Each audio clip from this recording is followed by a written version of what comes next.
Мына ушундай арактуу телекөрүүчүлөр биз сапарыбызды алдырып атабыз дейлиге. Инглизде чочуп кетти дейлиге. Чочуп кеттим.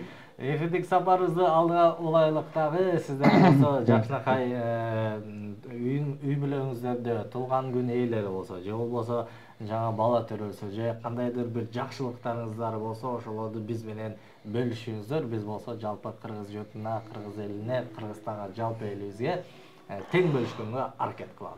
Азыр болсо бизде конокто абдан таланттуу мырзабыз да келип калган кези. Креативдүү, өзүнүн стили менен, өзгөчө ойногон аспабы менен өзгөчө биздин студиябызга жаркырап келип калган Мукай мырза. Бизде конокто дейлиге. Ассаламу алейкум Мукай мырза, кутман таңыз менен. Саламдашпайлы. Кез кыргыз эли менен амандашып саламдашабыз, анан сапарыбызды алдыңызга уланталык. Ассаламу алейкум, кыргыз элим, кыргыз журтум, кутман таңар менен.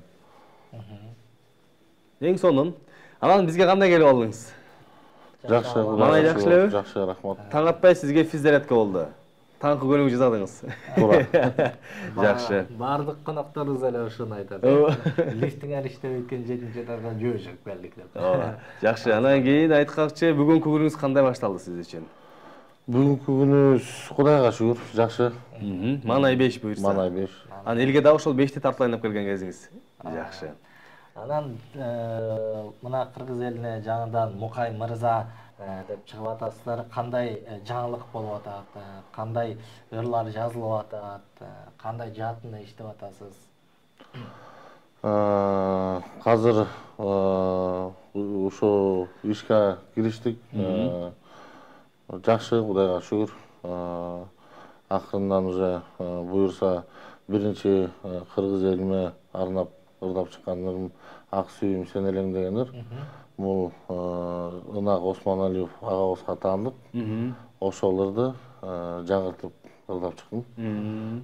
Буюрса клипи тартылып бүттү. Жакынкы арада көрө аласыздар. Андан кийин ошо мекен жөнүндө Мирбек Иманбеков деген ырчы жигит менен жаңы бир дуэт жаздык. Буюрса азыр ошону клипте, буюрса ошо мекен жөнүндө клиптин үстүндө азыр иштедөбүз. Буюрса аны да жакынкы арада көрө аласыздар. Эң сонун. Кудай буюрса азыр тынбайбыз эми. Ар бир ырдап бир клиптен чыгарып, буюрса элге, кыргыз элибизге аракет кылып. Жакшы. Анан кийин негизи ырчылык өнөргө канча жашыңыздан баштап кызыга баштадыңыз? Мынакей канча жыл болду ушул чыгармачылыкка киришип иштеп баштаганыңызга?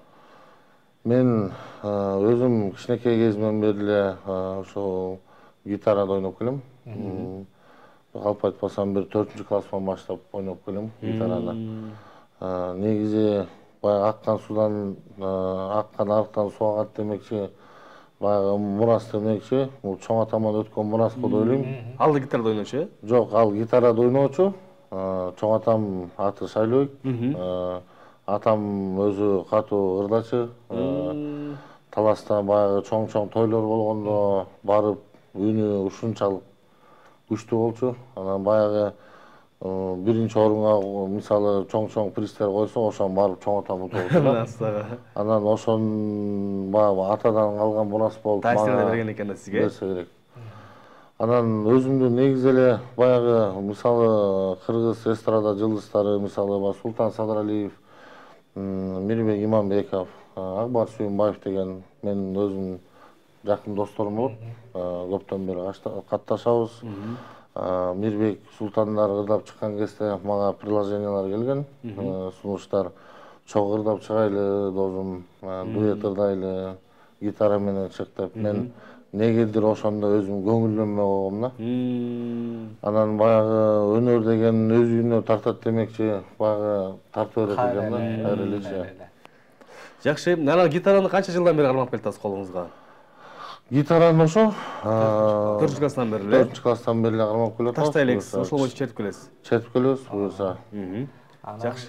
Таластан деп айтып кеттиңиз, анан кыргыз элине кайсы журттан болосуз, кайсы элден болосуз, кайсы жерден болосуз ошо? Мен Талас шаарынын 3 эмчек айылынан болом. 3 эмчек айылы урум кушчу болот. Бирок Бишкекте төрөлүп өсүп калганбыз. Өзүмдүн түбүм, тегим ушу 3 эмчек, Талас 3 эмчек айылынан болом. Эң сонун. Бизде Таластан көргөн көрөрмандар абдан көп, Абдан көп. СМС билдирүүлөрдү жазып, сурооңорду узата берсеңиздер болот. Ага чейин биздин Мукай мырза гитарасын ала келген экен. Келиңиз жаңыртып жагымдуу бир ыр менен баштасак, канакей кайсырдан ырдап бересиз? Эми кыскача ырдап кетели. Баягы кыргыз болгондон кийин мисалы орустар Виктор Цойду кандай бакташат, биз дагы Талайбек Бектуранов агабызды биз да сыйлап бактап жүрөлү. Талайбек байкенин ырларынан бир аз жагып коелу. Кеттик анда эмесе.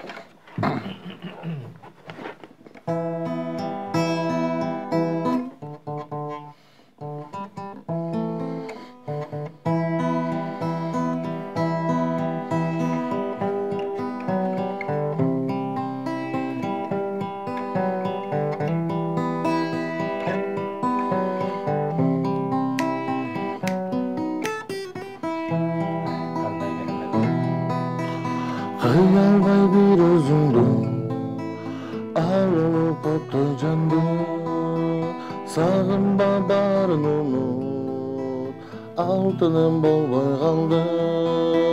Канчалык күтөм күндө өрт болуп отко күйбө, мени кызыктырбай сен мени сүйкүм сүйбө. Канчалык күтөм күндө өрт болуп отко күйбө, мени кызыктырбай сен мени сүйкүм сүйбө, сен мени сүйкүм сүйбө. Баракелди, кол чабалары болсун. Азаматсыз эле мынакей. Өзгөчө мынакей абдан сонун жаңырттыңыз. Кандай барга көбүрөөк басым жасайсыз мынакей гитарада коштолуп ырдагандачы? Мен негизи бул гитарага түртүп алып келген себеп баягы Талайбек Бектурганов байкебиз деп эсептейм. Анткени баягы жаш кезде ырларын угуп алып, мен дагы баягы кечинде жатканда баягы кыялданып, мен да ушинтип четсем экен, мен да ырдасам экен деп кыялданып келгем. Анан баягы шартка байланыштуу гитарам жок. Анан бир күнү таң атпай Иса деген кичинекей кенжиним бар. Ошого сүт алып келейин деп эртең мен магазинге чыксам, бир орус байке сатып жүрүптүр гитара. Ошо канча сурасам 500 сом көрөм дейт. Анан содалашып отуп 300 сомго сатып алгам да ошол гитараны. 300 сомго сатып алып, анан турсам дагы гитара, жатсам дагы гитара. Жашоомду ошо гитарага эле арнап койгом да. Жүрдүм, гитараны азынап көчөгө чыгып кетем. Үйдөлөр ата-энем урушат. Сен окууну чыдадың, окубайсыңбы деп. Баягы үйдөн дагы кичине бир аз уксуу сөздөрдү угуп, баягы болбой эле жана айтмакчы өнөр деген өзүнө тартат болуп, тырышып жүрүп ушу гитарага үйрөндүм да. Андан кийин гитараны үйрөндүм, андан кийин кичине чертип үйрөнүп алгандан кийин, ошо 1 жылдан кийин өзүмдүн бир тууган эжем бар, Мира деген. Ошо 20 000 сомго барып мага жаңы гитара сатып берди. Ошол 300 сомго сатып алган гитараңыз азыркы учурда сакталуубу же эмне болду? Мен ал гитараны негизи өзүм сактай кое турган ниетим бар болчу. Анан баягы жакшы ошол өзүм Улан микрорайонунда өсүп чоңойгонмун. Улан микрорайонунда да таланттуу жигиттер көп. Баягы таланты бар, тааныш жок балдар да. Баягы уличный балдар да. Скамейкада отуруп, жакшы таланттуу балдар бар, гитара черткен. Анан менден кийинки поколение инилер келип, мен ырдаганым жагып калып баларга, сизден бир эстелик болсун, мен дагы сизге окшоп үйрөнөйүн деп жакын инилерим келип сурангандан, ошо инилеримди кыйбай туруп, баягы өзүмдүн мурдакы күнүмдү эстеп туруп, баягы гитара жок кезимди эстеп туруп, анан ошо гитараны белек кылып мен бергем да инилерге. Жакшы кылыптырсыз. мүмкүн алар дагы кийин ушундай атактуу даңктуу болуп гитарист болуп чыккандан кийин мүмкүн ушундай Мукай мырза эң биринчи гитарамды берди эле деп эстеп эңсеп эскерип калат эң сонун. Анан дагы айта кетчү нерсе, мынакей жогоруда айтып калдыңыз, Султан, Акбар, Мирбек мырзалар менен азыр учурда катташып келесиз, достошуп келесиз депчи. Анан баягы азыркы учурда деле сунуш түшкөн жерлери жокпу? Квартет болуп атса кандай депчи, төртөөңүздөр биригип дегендей. Жакында эле мынакей Мирбек Иманбеков менен жаздыртырсыз. Негизи азыр баягы бул сахнада мындай чоң көлөмү, чоң адам жок болуп, анан менин ушундай стилим менен чыкканыма кичине мындай кандай десем, шоу бизнесте да өзүнчө бир өзгөрүүлөр болуп жатат. Кудайга шүгүр, азыр интервью газеталарга берип атабыз, интернет сайттарга берип атабыз. Ошо акыркы күндөр эле жалаң ушу интервью болуп калды. Жатсак деле, турсак деле интервью болуп, чакыруулар көп азыр. Анан баягы өзгөрөбүз деп сунуштар келип атат азыр.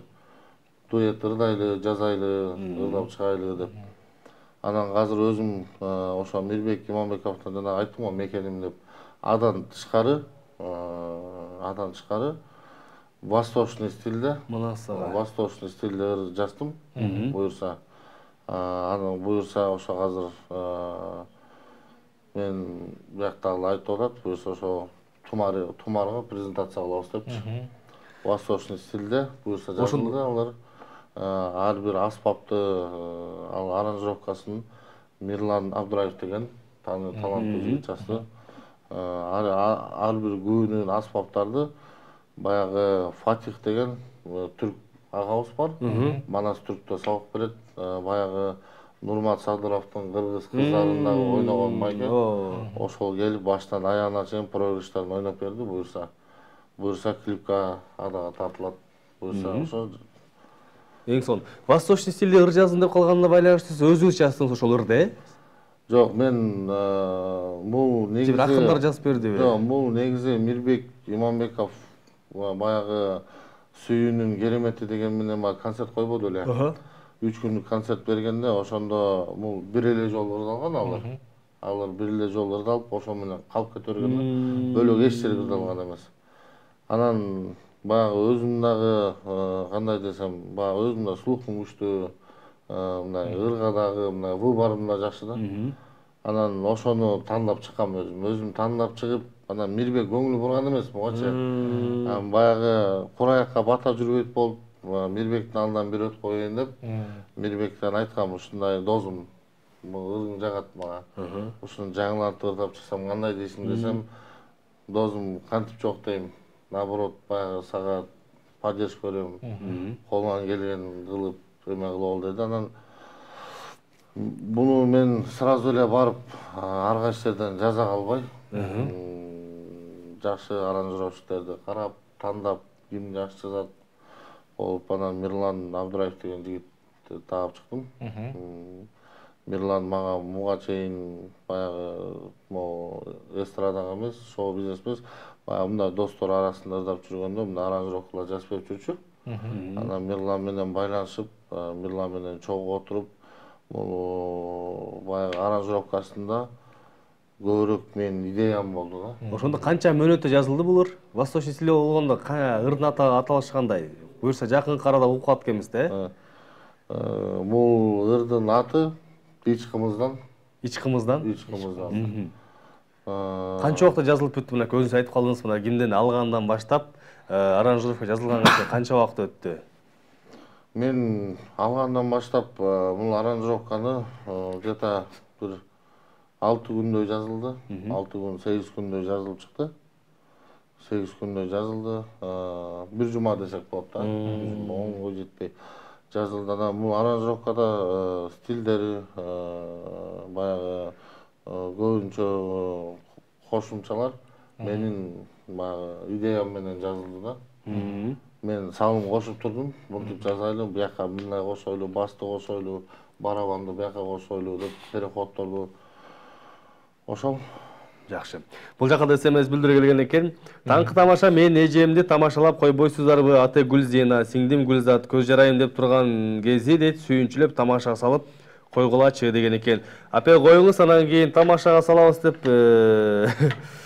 көз жарыйбыз. Эртеле көз жарыйбесин биздики анан кийин жоопко тартып калбайлык дейлик э. Пирамида чоң салам Жон айылынын 11 классынын окуучуларына ийгилик, сүйүктүм Сезим айга дагы салам деп өп жаткан быйтыкчылар жөнөтүп келген экен. Бизден дагы салам болсун. Салам Пирамида, ишиңерге ийгилик. Ала Бука районунун Айры Там айылына чоң салам жолдойм. 9-февраль өтүп кеткен Салтанат апамдын туулган күнү менен коттуктайм деп Азамат мырзадан келген экен. Биз дагы коттуктайбыз, ар дайым бары болсун дейли. Котман таң Пирамида каналы, ишиңиздерге ийгилик. Жумгал районунун Байзак айылындагы Молдокеев Асылбек орто мектебинин 11-Б классына салам жолдойм деген экен. Эң сонун. Бул жакка да келиптир. Жан-Клод Ван Дамдан келип калган экен. Сабырдуулук адамды падыша кылат деген экен. Жакшы. Салам алейкум, саламатсызбы? Жыгачтан жасалган боз үй сатылат, 65 баш деген экен. 4 канаттуу жасалгасы жакшы жана баасы келишимдүү деген экен. Мынаса биздики реклама болуп кетти го, реклама жарнама кызматы дейлик э. Жакшы. Саламатсызбы Пирамида каналы, Мукай байке, сизге чыгармачылыкта ийгилик каалайм. Карындашыңыз Айгүл Таластан деген экен. Мынаки бул жакка да келиптир. Саламатсызбы, ишиңиздерге ийгилик. Менин көкүрөк күчүгүм Асылбектин бүгүнкү туулган күнү менен коттуктап коюңуздарчы. Ата-энеси буртагандары коттукташат. Нурлан Насиптин туулган күн деген ырын белек кылып коюңуздарбы деген экен. Аны эмесе жалпыңыздар үчүн жагымдуу музыкалык чыгарма жаңырсын кабыл алып коюңуздар. Сапарыңызды алыңызга уланталык.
Ошондой ардактуу телекөрүүчүлөр, ободо таңкы тамаша көрсөтүүсүн өзүнүн тамашалуу кезегин улантырмакчы дейлик. Учурда мынакей сааттын жебеси туптура 10дон 12 мүнөт өткөн убакыт көрсөтүп турган кези ободо таңкы тамаша. Биздин студиябыздын коногу өзгөчө стили менен, өзгөчө ырлары менен, өзгөчө аспабы менен Мукай мырза. Бизде конокто. Мукай мырза бизде конокто дейли. Мукай мырза, айтсаңыз, мынакей жогоруда айтып калдыңыз, Талас областына караштуу Үчемчек айылында чоңой өстүм деп, анан азыркы учурда мынакей бул жакта Бишкекте турган кезиңиз экен. Канча жылдан бери Бишкекте турасыз? Кайсыл жылдары көчүп келдиңиз бул жака? Негизи эле башынан баштап эле Бишкекте эле турабыз. Ошо ата-энем кандай десем, баягы тамаша сөздөрүм айткандай башында эле современныйлар болчу. Ойлогол, башында эле современный болчу. Башында эле болгондо дагы азыркы Горький Советский жайгашкан ВФА центр барбы? Дат ошол жерде төрөлгөм мен. Болгондо центрде төрөлгөм. Центрдан отурбайсызбы? Центрдан болгондо. Негизи баштан баштап эле жактабыз. Ушул гитараны үйрөнгөндө кандай, эң биринчи кандай кыйынчылыктар болот да? Эми кыйынчылык баягы любой нерсенин ар бир любой нерсеге ишке кадам таштайм десең, баягы оңой нерсе эч жерде жок да. Баягы кыйынчылык, азап менен. Ошон үчүн баягы кыргызда макал бар эмес, аракет кылганга берекет деп. Баягы гитараны үйрөнүш, билбейм, эми азыркылар баягы ырдап жүргөн ырчы жигиттер искусствого кирип, ошол жерден үйрөнүп, мисалы окуп, билим алып жаңы чыгып атса. Ошо айттым го жана 4-классыман баштап эле ойнойм гитараны. Гитараны үйрөнгөндө башында аябай кыйынчылыктар болду. Баягы кол мозолдо настройкасын, баягы настройка маяктарын, инилерим келген коноктор бурак салбасын деп, гитара мага эң важный нерсе болуп, шкафтын үстүнө коюп койчумун. Анткени баягы бул настройкалары бузулуп калса, өзүм көп болчумун, жаңы үйрөнүп баштагам. Настройкасы бузулуп калып, анан мен гитараны көтөрүп алып, димге настройка кылып барам деп, муну кыйып көрчүм да гитараны. Эң үстүнө коюп койчумун. Анан баягы гитара чечип жүргөн жигиттер баары эле билет болуш керек. Обязательно үйрөнгөндө биринчи колго мозоль болуп, кол шишип, ордуп, ага карабай эле баягы отуруп эметип берсең, баягы кол көмүп кетет өзү үчүн. Ошентип үйрөнүп алдык.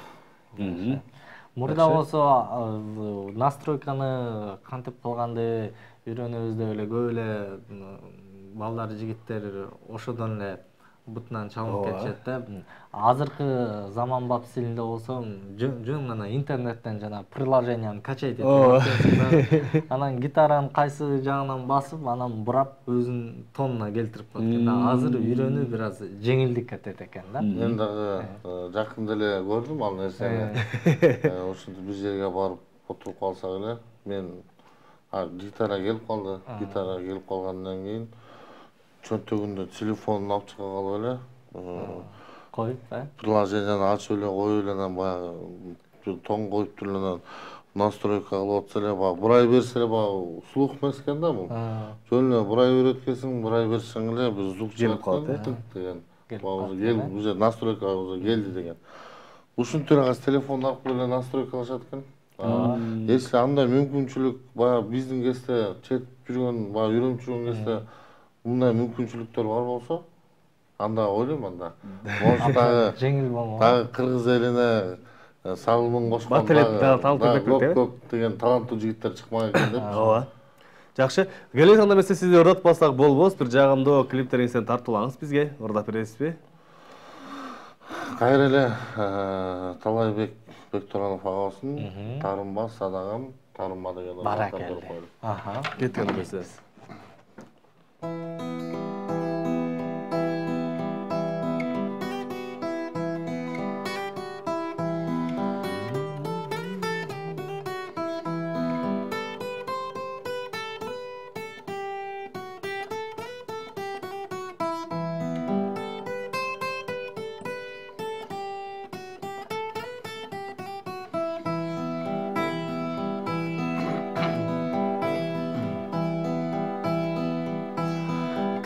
башыңда садагам тарыңма, жалоруп сен мага кайгырба, жанаша сен басып ал менен, көңүлдү сен антип калтырба, жанаша сен басып ал менен, көңүлдү сен антип калтырба. Başında sen жүрдүң каткырып,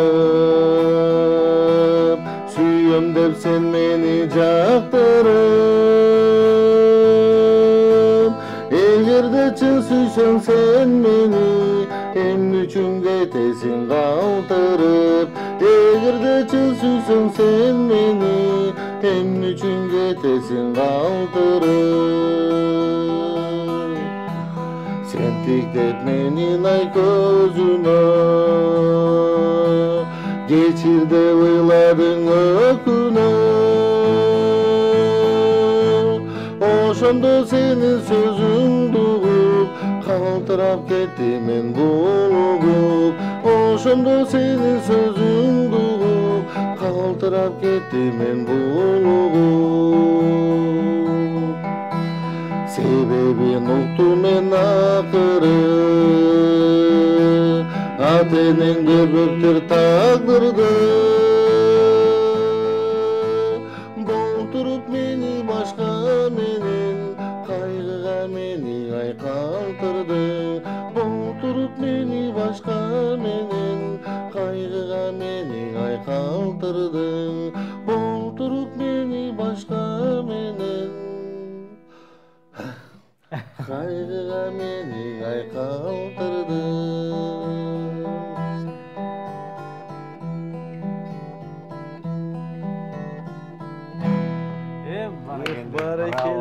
Баракелди. Кандай жүрөктөн чыккан эле. Негизи ушул кырдык канча убакта гитарада ойногонду үйрөндүңүз?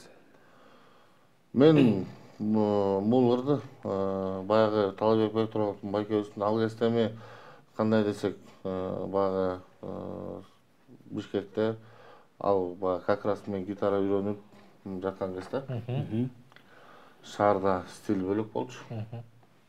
Баягы рэп стиль болчу. Билесиздер болуш керек. Мисалы цензура, Кигас, акапелла деп алар күчтүү аткан кез болчу да. Анан буларды ырдабачы эч ким. Анан баягы негизи өзүм угуп буларды, анан базарга барып, анда диск дегендер жок болчу. Барып издеп жүрүп Орто Сай базарынан Талайбек байкебиздин ошо кассетасын сатып алып, үйгө келип магнитофон коюп, анан өзүм отуруп укчум да. Кайсы жерден кандай проигрыштан кылдарын кантип кошот, кантип кетет. Анан бир ырды угам, бир ыр менен 10 күн айырмаш дедим. Мындай кылам, тигиндей кылам, мындай кылам, тигиндей кылам.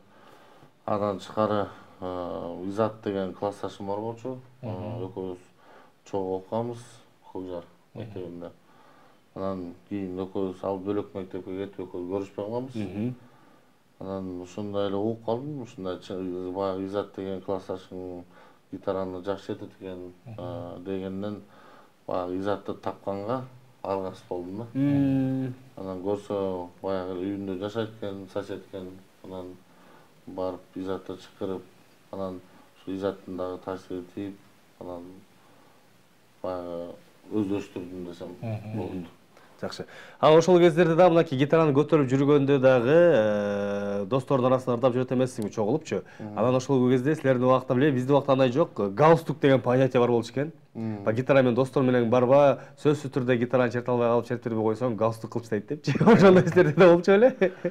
Негизи баягы бул ойлойм, ар бир адамдын ыйманынан го деп ойлойм. Баягы бул деле баягы гитараны алып бирөөнү башына чабып салыш деле бул негизи болбойт. Бул биринчиден Алла таалам жактан коюлган, шарият жактан уруксат эмес ал нерсе. негизи эле гитара эмес, бирөөгө кол көтөргөн негизи эле болот ал нерсе.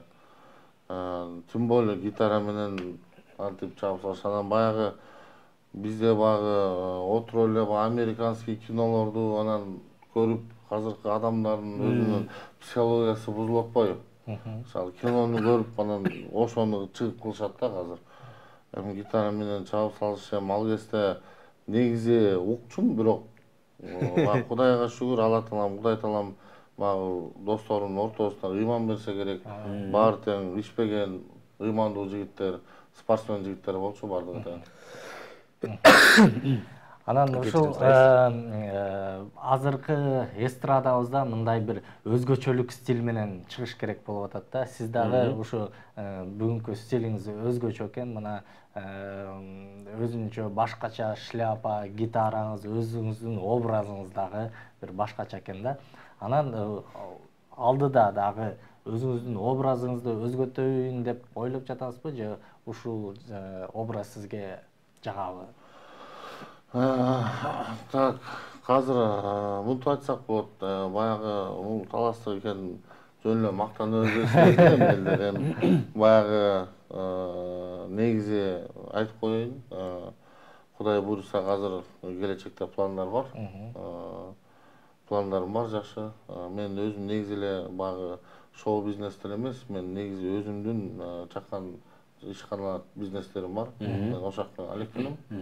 Анан баягы жигитке жетимиш өнөр азык кылат дегендей, мен деле ойлонуп жаттым. Баягы көп ырчы балдарга, атагы чыккан жакшы кыргыз эстраданын жылдыздарына мен деле көп салым кошуп келгем аларга. Жардам берип, жардам берип, концерттерине өтүш берип, мен деле баягы клип тартайын деп келсе, машинамды берип, машина таап берип, концерттерде билетин сатып берип дегендей көп эле поддержка кылып жүргөм балдарга. Анан азыркы учурда мен өзүм жумушума да жетип атам, шоу чөйрөсүнө да жетип атам буюрса. Анан жакында эле ошондой приложениялар болуп атат. Анан баягы ойлондум буюрса жакында стилимди өзгөртүп чыгайын деп. Өзгөчө болду, негизи азыркы учурда клип тартканда дагы бир өзгөчө стиль менен чыгат экенсиз, Кайрат Кыргыз сыяктуу деп эликпи? Анын өзгөчө стили болсо сиздики сыяктуу эмес. Негизи ар кимдин өзүнүн стили бар. Кудай буйруса баягы кандай десем, стилим баягы азыркы тартыла турган буюрса восток стилинде тартылам буюрса. Эми кичине болсо да баягы восточный сыяктуу стиль болот да буюрса. Түшүнүктүү. Анан айта кетчү нерсе, мынакей жогоруда айтып калдыңыз, сиз көптөгөн ырчы жылдыздарга дагы жардам берип калдым депчи. Анан ошондо дагы өзүңүздүн клиптериңизге өзүңүз эле демөөрчү экенсиз да, өзүңүз эле каржылап, өзүңүз эле тартып коет экенсиз да. Биринчиден айта кетсек, берден Азамат деген, Алиев Азамат деген жакшы байкем бар. Ал байкем менен экөөбүз бир туугандай эле болуп калдык. Баягы улуу агам катары сезем, ал мени ини катары сезет. Экөөбүз катташабыз. Жашнакай жеңем бар. Баягы ошолор мага кел, иним мындай кыл, тигиндей кыл, биягынан жардам беребиз, тиягынан жардам беребиз дешет. Анан негизи өзү эле күлүп коет. Эми биздин негизи эле жардамыбыз кереги жок.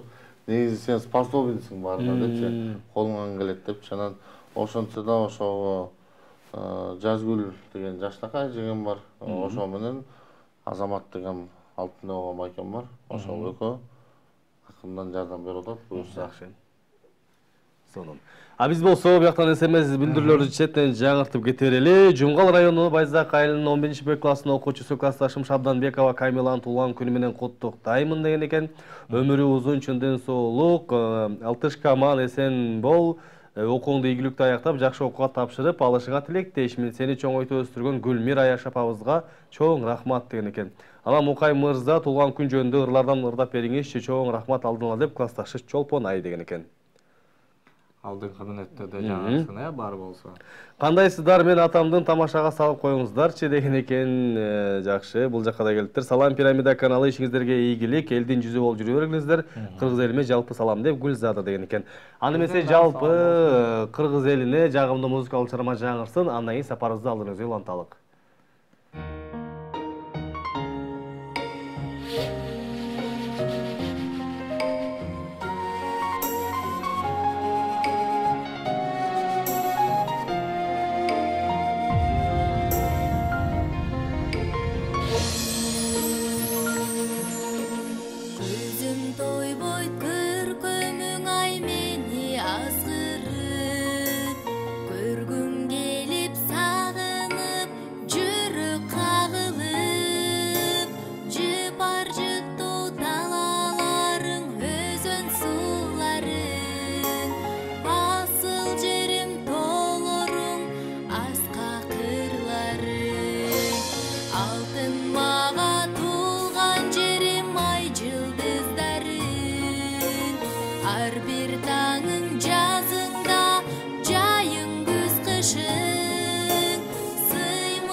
Мынакей ардактуу теле көрүүчүлөр, бизге дагы конокко Нурлан мырза келип калган экен. Жакшынакай гитарасын алып, базы ырдап берип турган кези. Нурлан мырза кандайсыз? Жакшыбы баары? Жакшы.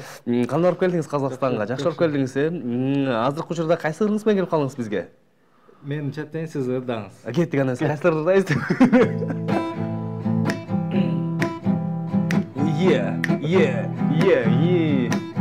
Махаббат багындагы сайраган булбул үндү. Кеттик анда эмес, албетте тамаша болчу. Нурлан мырза негизи гитара черткенди, комузду ойногонду, скрипкада ойногонду билет.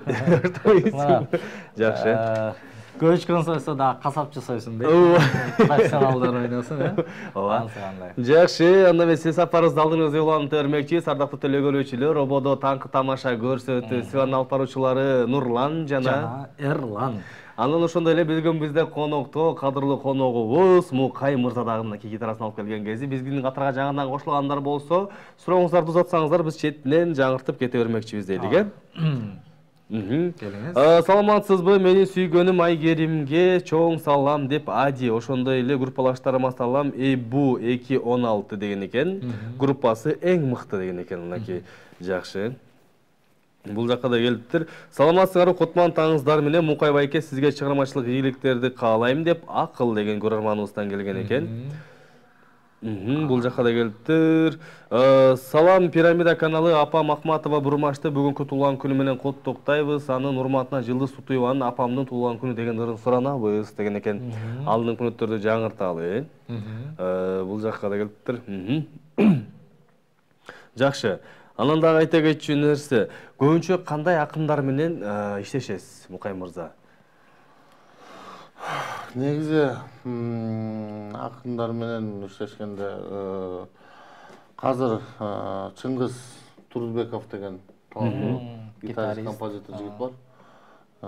Негизи сөздөрүн азыр ошо менен иштешип атам. Ошол жазып берип атат сөздөрүн. Негизи Чыңгыздын тандаган, бул жашоодогу өзүнүн тандаган ар бир ыры жазган сөздөрү өтө терең маанилүү болуп ойлойм. Анын ырлары менен, анын Чыңгыздын, Турузбековдун Чыңгыздын баягы жазган ырлары менен көптөгөн биздин кыргыз эстрадада жылдыздары ырдап чыгып, ошол ыр менен хит болуп жүрөт деп ойлойм. Бул негизи Чыңгызда өзү баягы катылып жаткан дагы ырлары бар. Мен негизи Чыңгыздан сурасам, уже 300гө жакын уже ыр жазып коюптур уже. Мына эмесе. Ошонун арасынан тандап буюрса чыгарабыз жакында. Жакшы. А ошондо Чыңгыз Турдуев мырза менен Турбеков мырза менен экөөңүз дуэт ырдап чыгарасыздар, жалгыз элеби? Чыңгыз Кудай буйрса концерт беребиз. Бул концерттин аты Достук деген концерт болот. Достук деген концерт болот. А жерден достчулугубузду бири-бирибизге арнап, элдин алдында, кыргыз элибиздин алдында бири-бирибизге арнайбыз достчулугубузду. Кудай буйрса, азыр ошо Дост деген жаңы ыр жазылып атат. Үстүндө иштөөдөбүз дагы ырдын үстүндө. Эми баягы чыгарат десе эле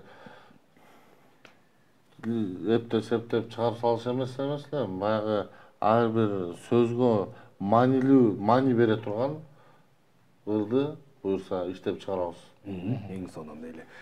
Жакшы экен, мынакей ардактуу теле көрүүчүлөр, сиздер дагы узатыңыздар элес эмес билдирүүлөрдү мынакей бизде бүгүн конокто абдан таланттуу Мукам үндүү Мукай мырза мынакей бизде конокто дейли, атына заты жарашкандай дейли. Сиздер дагы суроо узатыңыздар дейли. Саламатсыздарбы байкелер, Талайбек Тургановдун дагы бир ырын ырдап берип койсунчу, аябай суранат элек дейт мынакей. Алдыңкы мүнөттөрдү жаңырталы. Кыргызстаныбызга ийгилик, гитара ойноп жаткан байкеме дагы ийгилик кааламакчыбыз. Дагы бир жолу гитара ойноп берип коюңузчу деген экен. Алдыңкы мүнөттөрдө ойноп берет, бир гана. Гитара ойноп жаткан байкеңиздердин аты Мукай мырза. Мына жаңыдан кыргыз эстрадасына чоң кадам аттап келе жаткан чагы жаңы оригиналдуу жакшы стилде чыккан жатат. Ошон үчүн көрө билиңиздер, биле жүрүңүздөр. Аты жөнү Мукай мырза. Жакшы. Биз болсо сапарыңызды улантабыз дейли. Анан дагы кандай обончулар менен иштешесиз? Азыр жакшынакай баягы таанылып калган Асан Жакыпбеков деген жакшы жигит бар. Бул өтө таланттуу жигит. Аранжировка да жазат. Баягы кыргыз эстрада ырдап жүргөн кыздарга дагы, балдарга дагы, байке агаларыбызга дагы ошол бала голос жүрөт.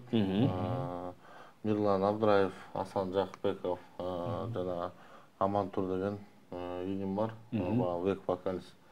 Ошолор менен иштешип жатабыз буюрса. Баягы негизи любой нерседе баягы мисалы таксистердин деле өзүнүн бир шериниси болот экен. Мисалы заправкада иштегенде деле, базарда иштегенде ар бир шерине болуп, өзүнчө бөлүнөт экен да, негизи группа болуп. Ошондой эле баягы шоу чөйрөсүнө деле мен аралашып кирип баштап учета байкасам, ар кимдин командасы ар бир бөлөк экен да. Мисалы бирөө Асан менен иштесе, бирөө Эсен менен иштешет экен.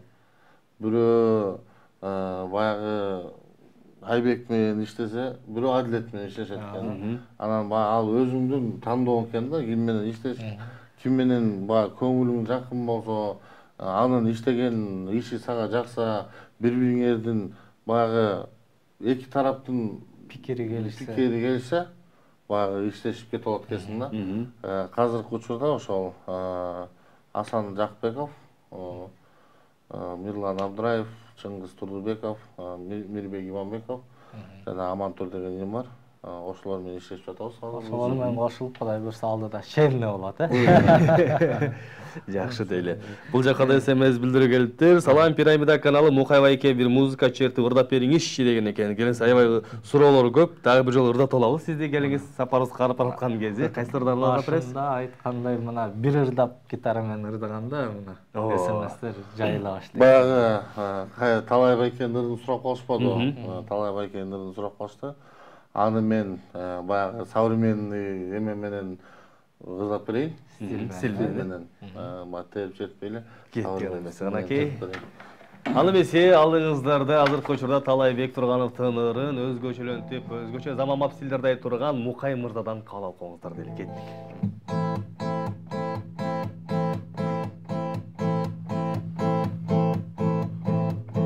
Жүрөгүмдөн орун алдың өзүң гана, көпкөзүрдүң ак сүйгө азгырыла. Мына эми турмуш болуп келген кезде, кете бердиң аны менен азгырыла. Сүйөм дедің, сүйө албадың. Күтөм дедің, күтө албадың. Өмүр бою мени менен боломун деп, ал сөзүңө сенин үчүн тура албадың. Сен жүрсөң да аны менен бактылуу, кала беремен артыңан кайгылуу. Бирок барбайм сен артыңан жалынып, келчи сен мага деп сагынып. Сүйөм дедің, сүйө албадың. Күтөм дедің, күтө албадың.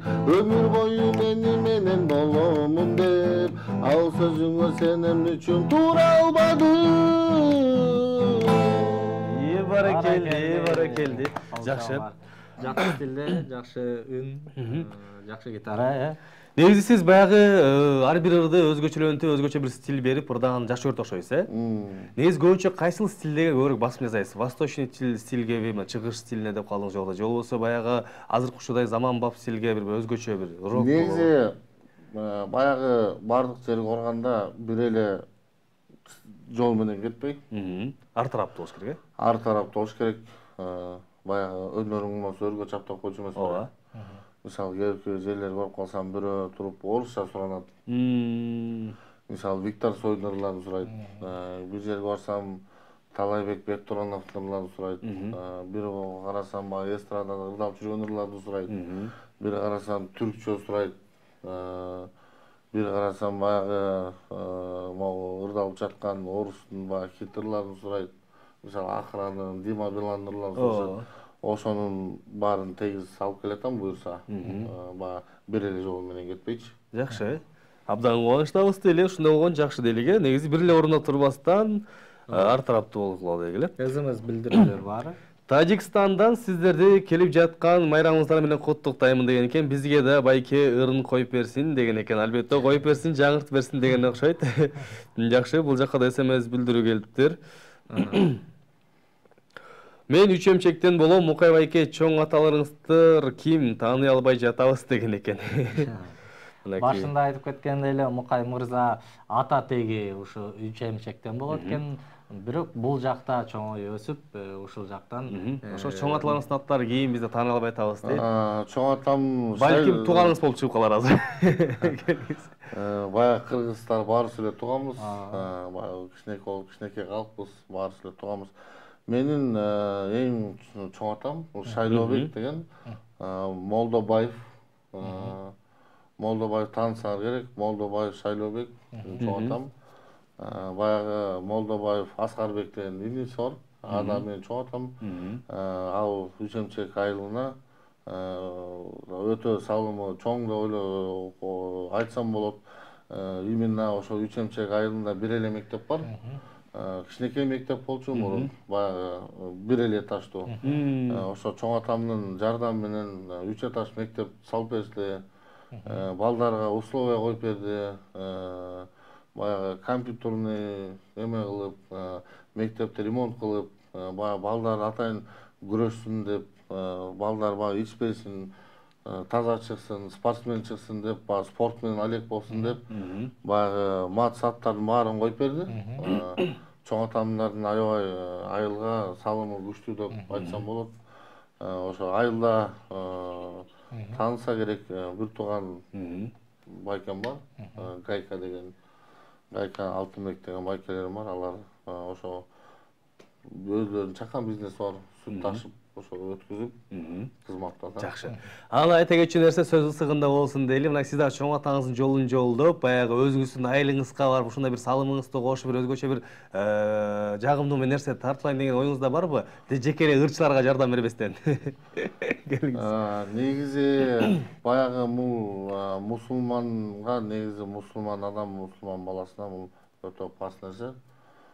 Жеке эле баягы ырчыларга жардам бергеним эмес. Негизи баягы Кудай таалам мени ушундай кылып жараттı. Өзүм негизи эле өзүм баягы шаардагы жетишпей жаткан майыпканаларга, балдар үйүнө, Алтын Уяга баягы мени телевизордон көрүп жатса тааныса керек.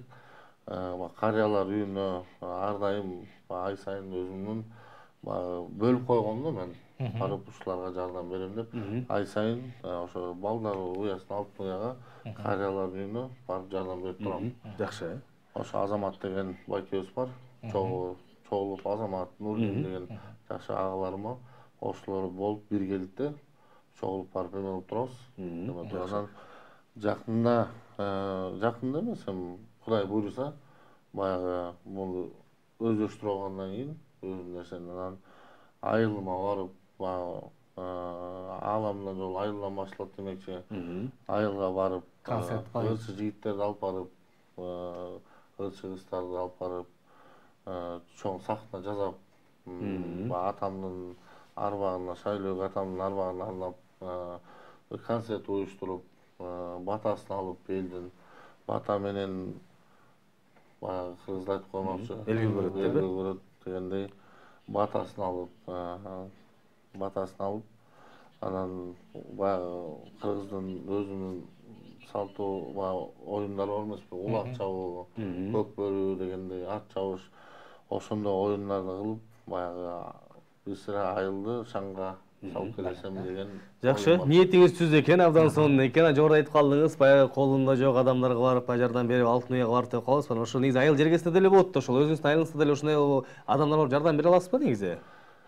Негизи биздин талас айтып аткан 3 эмчек айылы бул өтө абдан кооз айыл. Ушундай адамдар ыймандуу, баягы көптөгөн кыргыздын желегин желбиреткен спортсмендер чыккан, атактуу жазуучулар чыккан. Мисалы айта кетсек, Сүйүнбай Эралиев деген атабыз чыккан. көп нерселер, көп кишилер чыккан ал жерден.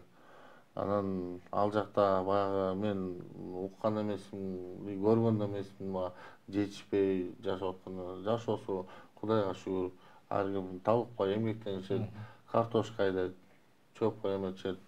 Жакшы бар жашоосу Кудайга шүгүр. Жакшы болсо эле болду эле. Мукай байке, талантыңызга таазим, ишиңизге ийгилик, өнөрүңүз өркүндөй берсин. Кыргыз элине таанылган мыктырчылардан болуңуз. Алып баруучу байкелер сиздерге да ийгилик, таң эрте көрөрмандардын маанайын көтөрүп, жакшы маанай тартууладыңар. Ишиңиздерге ийгилик, дайыма эл алдында күлүп жайнап жүрө берле деген экен. Чоң рахмат.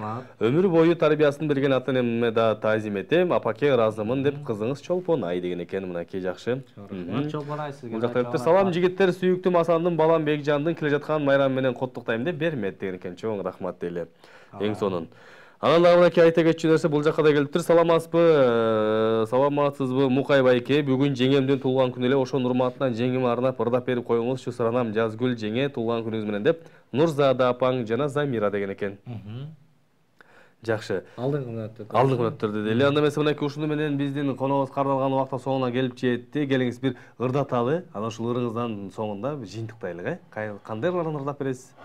Эми баягы ырдап берели. Талабек байкебиздин ырларын ырдап берели. Эми алдыда баягы сурам чачкандан Сауле деген ырды таптап. Кеттик анда эмесе.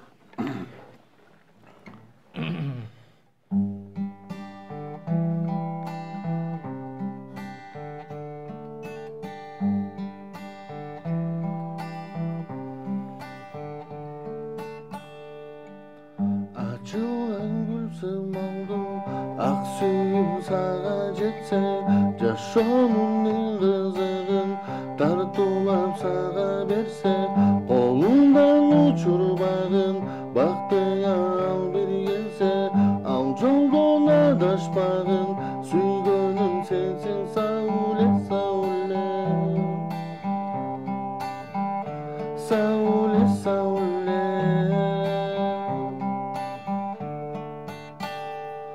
Көңүлдүн сырын чачкан табышмак болуп келсе, таба албайм деп айтпа сен, табылардан издесе, бир адам чындап сага сүйүүсүн арнайм десе, сүйүүсүн четке какпа, сүйгөнүм сенсиң Сауле, Сауле, Сауле, Сауле, сүйгөнүм сенсиң Сауле. Их баракелли дели, чоң рахмат сизге, чоң рахмат. Эриңачылык ардайым. Саулелерге арналык. Ардайым бар болуңуз, аман болуңуз, эч качан оорубаңыз. Ушундай эле бардар жашоонун ээси болуп, эл алдында, эл назарында эле жүрө бериңиз дейли. Келиңиз эми сизге эркин микрофон болсун. Кыргыз элине болгон жакшынакай жагымдуу кабыл тилеңизди арнап өтүңүз. Биринчиден кыргыз элиме, кыргыз журтума чоң ыраазычылык билдирем. Кыргыз жергебизде ар дайым тынчтык болсун, токчулук болсун. Кыргыз элим оорубасын. Кыргыз элим оорубасын. Ар дайым бийиктикте жүрөйлү. Баягы көп нерсе айтат.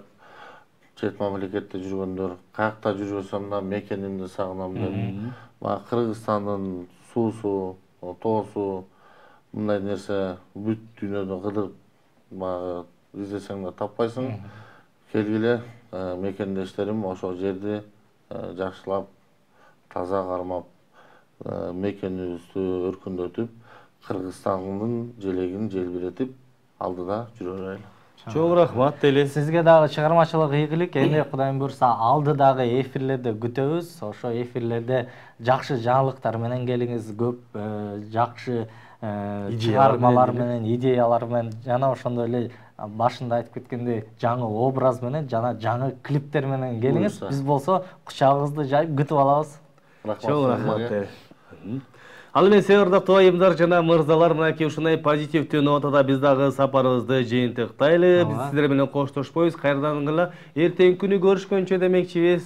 Сиздер менен 3 саат бою таңкы тамашаны, таңкы маанайды тартуулаган Нурлан Урматбеков жана ошондой эле Эрлан Асранбеков болду. Кандыктан көрүшкөнчө сак саламатта болуңуздар.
алган жарым, Кудайым каалап кошкон алган жарым, кубанып ойлоп турат ойдум барын,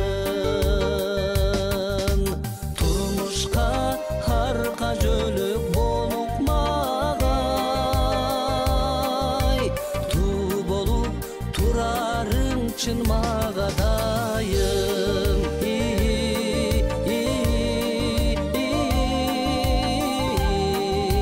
Алган жарым.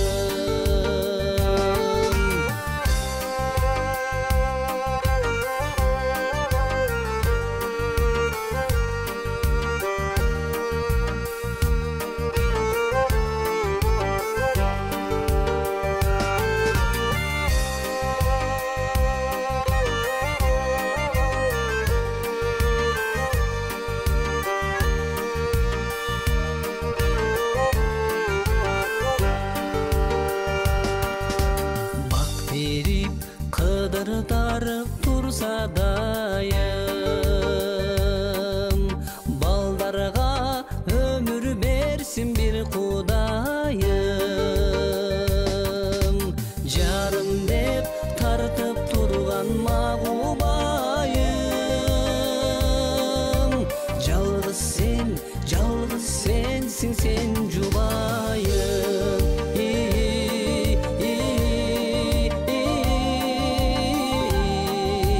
Sen jubayım, jarım dep tartıp turgan magubaiym, жалгыз сенсиң sen jubayım.